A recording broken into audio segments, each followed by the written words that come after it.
Welcome and good afternoon to everyone. This is one of those good news conferences that we can have. And I want to express my appreciation to Chris Masingill, Director of the Delta Regional Authority, for his partnership. And I was a big supporter of the Delta Regional Authority while I was in Congress. And now as governor, I recognize how important a role that they play. And what I'm particularly pleased with is, one, their focus on the Delta. Secondly, their focus on economic development and the creation of jobs. And then, most importantly, is their close coordination with the governor's office and with our economic development operations. And Amy Fecher, who has done a terrific job as my representative on the Delta Regional Authority, is also Deputy Director at AEDC, one of the assistant directors there, and doing a great job for us, and that illustrates the coordination that is important. And whenever we look at maximizing the state's investment on economic development projects, infrastructure projects, the close coordination with the Delta Regional Authority is essential. It happens regularly, every day, and what we're announcing today is an illustration of that. So I'm pleased with all of the partners that are here that have worked hard in the trenches, that's going to have the benefit of this cooperation and partnership. And with that, I'll turn the microphone over to Chris Masingill, Director of the Delta Regional Authority. Thank you, Governor, very much. Thank you.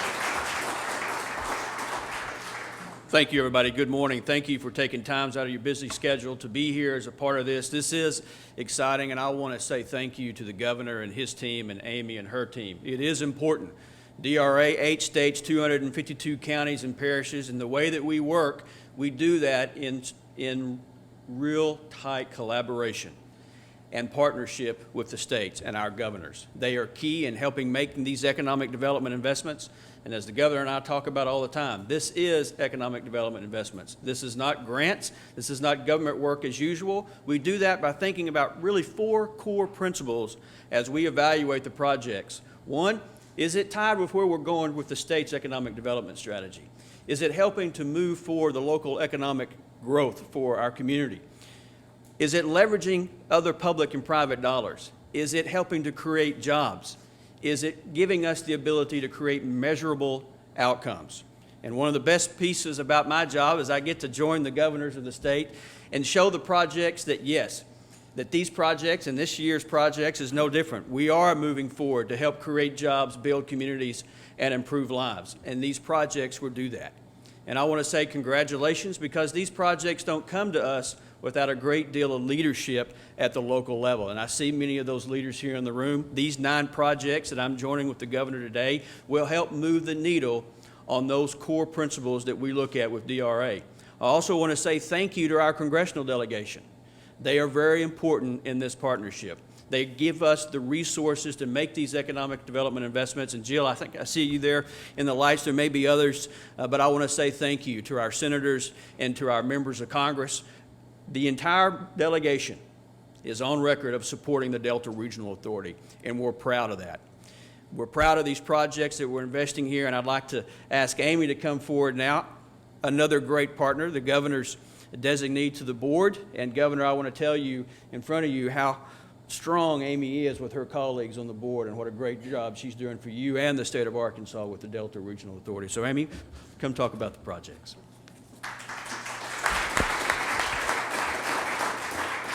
Thank you. I get the most fun part here. I get to announce everyone. So our first awardee is Be Pro, Be Proud. And I'd like for Randy Zook to come up, the CEO and president of the State Chamber. This project is an initiative that will educate approximately 8,000 9th through 12th grade students, parents, teachers, and other key influencers about the value of technical skilled professions with an emphasis on workforce development. Randy? Thank you very much, Amy, and thank you, Governor Hutchinson and Chairman Masingill, for making it possible for us to undertake this exciting project. Our task is pretty straightforward. It's to educate the young folks in Arkansas, especially those from basically junior high on through high school to the opportunity, educate them about the opportunities available in our economy, which are not being filled because people are sort of unaware of the high wage earning opportunities in what we call middle skill jobs, career and technical fields like diesel technology, welding, CNC machine operators, logistics people and transportation companies. There are enormously attractive opportunities, and this program is going to make those opportunities more readily available and make these folks find better career opportunities without the cost and time associated with four-year baccalaureate degrees. Not to knock four-year baccalaureate degrees. It's just a fact of life, though, that there are lots of opportunities that don't require that time and cost investment. So this will make those opportunities more readily available. Look forward to doing the work. We'll put the money to good use. Thank you very much. I forgot that. The governor reminded me I did not announce the amount on that one. That was for $250,000. That's $250,000. Our next project is the Chicot County Waterline Extension. Chicot County Judge Mack Ball. If you'll come up, this is for the City of Lake Village. This is for $65,069. The project is an extension of the water line that will accommodate the Love's Travel Stop and Country Store located there in Lake Village. I would just like to thank the DRA, thank the congressional delegation from Washington, D.C. that helps us in so many ways. This is going to be a big thing in Chicot County. We are pretty much promised 30 full-time jobs from this project that pay about $11 an hour plus benefits. And we're also looking forward to, with the waterline extension, being able to accommodate more of these type businesses that follow Love's Travel Centers. So we're excited about it. I would like to share the importance of working together. The mayor from Lake Village and myself have a great working relationship. We can see each other's offices, and we work together to make these kind of things happen. And that's a key to a lot of your community growth, in my opinion, is working together, forgetting all your egos. So thank you, Chairman Masingill, and thank you, Governor. And we look forward to seeing what's going to happen from this. Thank y'all.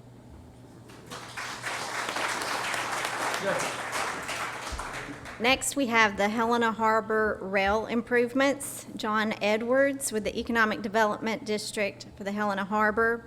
This project was $155,500. It provides for necessary improvements to the rail system in Phillips County, and specifically the Helena Port, to reopen the rail line and retain industry there. John?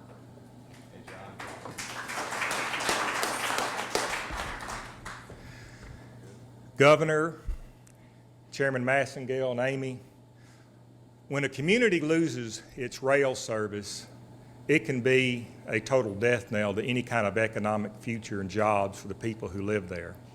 And that's what we were facing earlier this year in Phillips County. But because of the great work and the cooperation that the governor and the DRA and working with Amy, we are getting rail service restored in Helena.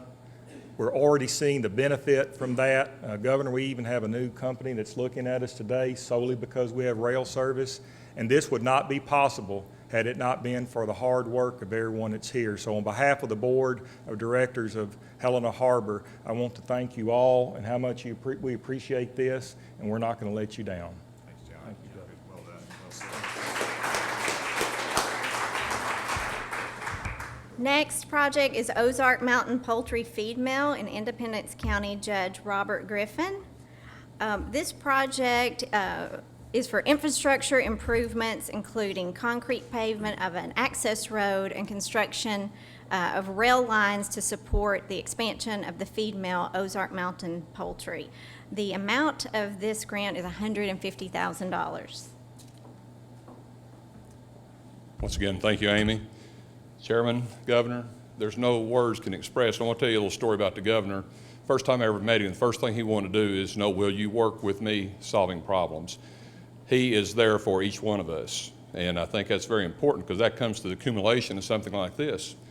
Ozark Mountain Poultry wasn't a ribbon cutting, but they discussed the number of jobs they'd create, but they also discussed that without this extra help, the project they're doing would be nowhere near the magnitude it is. Now what's important about that, the 200-something jobs tied to this will probably turn into 500 jobs, but besides, that's just with Ozark Mountain Poultry. Custom Craft Poultry is buying chicken from them and making custom cuts. There will be another 100 jobs there. The increase in infrastructure is so important to each of us, and the DRA and these funds are what enable it in a partnership with the governor's office, our congressional delegations, and our local legislators, and certainly Chairman Masingill is what makes it possible. Governor, thank you. Thank you. Good job.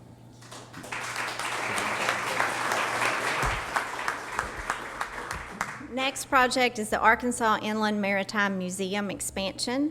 Their whole board is here today, and we're so happy to have you.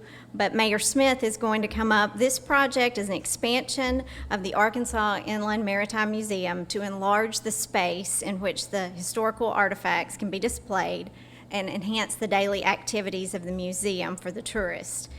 This project is $150,000. Thank you, Amy.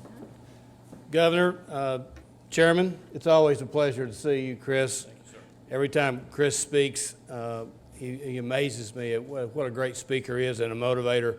I want to pass the plate every time that Chris is here. But Chris passes the plate to us, and there's no doubt the governor supports our military. And North Little Rock and really Central Arkansas is a military town and a military community. And the Maritime Museum gives us an opportunity to thank those the military and the soldiers, past, present, and future, of what we think about them and what they've done for us. It's a living memorial, and I certainly want to thank the governor, Chris, you too, and our committee and our board of directors of the Maritime Museum, led by former Mayor Pat Hayes and General Morrow and John Gill, Hastings family. Thank you all so very much. You've worked very hard to improve this and make it even better with the Hogue on the way. So thank you very much. Thank you, Governor. Our next project is Fairfield Bay Highway 16 sewer extension. Mayor Paul Wellenberger will come up. This project is an extension of the sewer line from the existing manhole south of the Presbyterian Church to the business on Highway 16 that are currently on a septic system. This project is for $133,266. Thank you very much on behalf of Fairfield Bay, the city with the best set of amenities on the prettiest lake in the state of Arkansas. So come visit us. I want to thank Jill Cox, Amy Fecher, who this time really did a great job of understanding all of the projects, spent time with all of us. So these are not accidents. She has really evaluated what we have done. Of course, the White River planning folks, but wonderful support. Back in 2012, we got a DRA grant to help us open up our conference center. And when it came time to open it, Chris, the government was sequestered. So nobody from DRA has got to see that wonderful success story. But last year we had over 100 events and over 10,000 attendees. And to tell you what an economic impact that has been, since we opened the conference center, we have had 62% of the sales of properties in Van Buren County, and we're 12.5% of the population. So that's the power of that $78,000 investment that was made.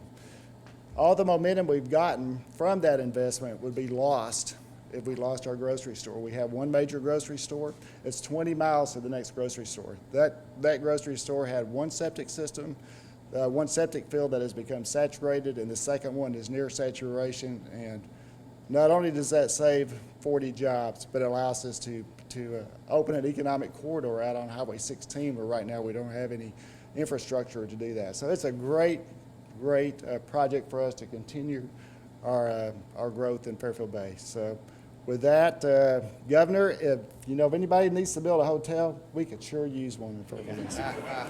Thank you very much. Well said. Well said.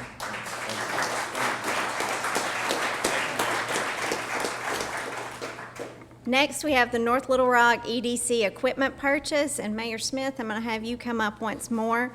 This purchase and installation of equipment will be used in the city of North Little Rock, the North Little Rock Electric Department, and Benny Keith. Thank you, Amy. Governor and Mr. Chairman, again, it's a pleasure to be here to represent our city. Every time that the governor and I get together, it seems like it's because of a partnership that has been successful. And this is no different.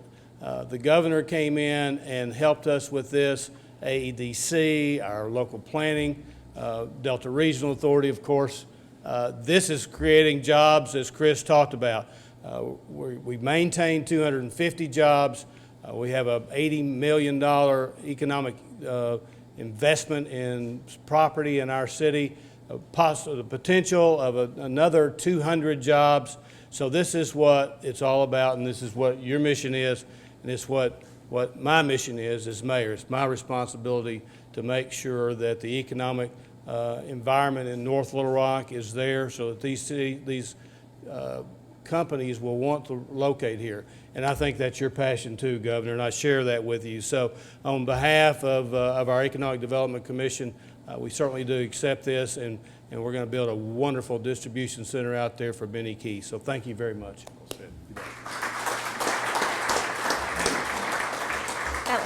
The last project was for $150,000 as well. Our House Learning Center renovation is the next project, coming in at $100,000. Georgia, if you'll, thank you. This is a renovation of our house's learning center, which equips homeless adults with full-time jobs each year. This will provide for a new roof, electrical and HVAC systems, flooring, and exterior drainage systems, as well as a redesign of the computer lab, classroom space, and some other amenities for students. Amy, Governor, Chairman, and our congressional delegation, I bring you thanks from all of the homeless families and individuals who come through our gates every day from across the state of Arkansas and from across the Delta, who come to us because they are jobless, because they are needing of services, because they need to put a roof over the heads of their children, something that every one of us in this room can understand. And they come to us because they want skills. They want to go back to work. And we, through our Career Center, through this investment, are able to in turn invest in them. We are able to move homeless people into positions where they are employed, where they are tax paying, where they support their children and their families. And I cannot think of a better way to invest in our state, to invest in the Delta, to invest in the community. So on behalf of all of them, I bring you thanks, and I invite you all to come out to be one of the 200 employers here in Central Arkansas who employs people here, and to be one of those countless other employers from across the state and across the Delta who will give people that chance to provide for themselves and their families. Thank you all.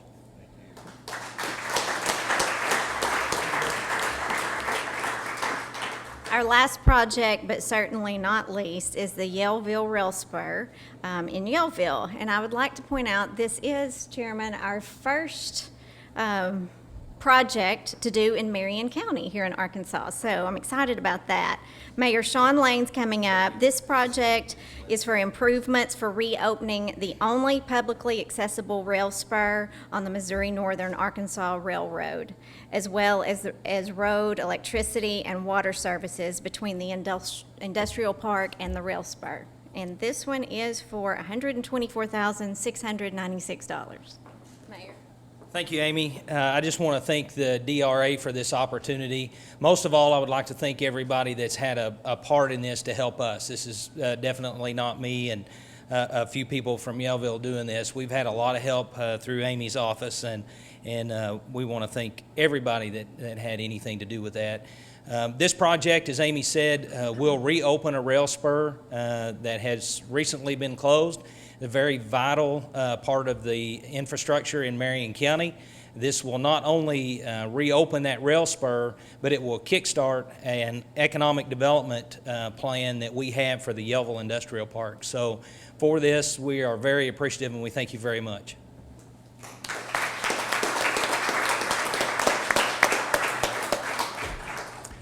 I think you can see how all this ties in together between creating jobs, creating infrastructure that creates jobs, even developing tourism.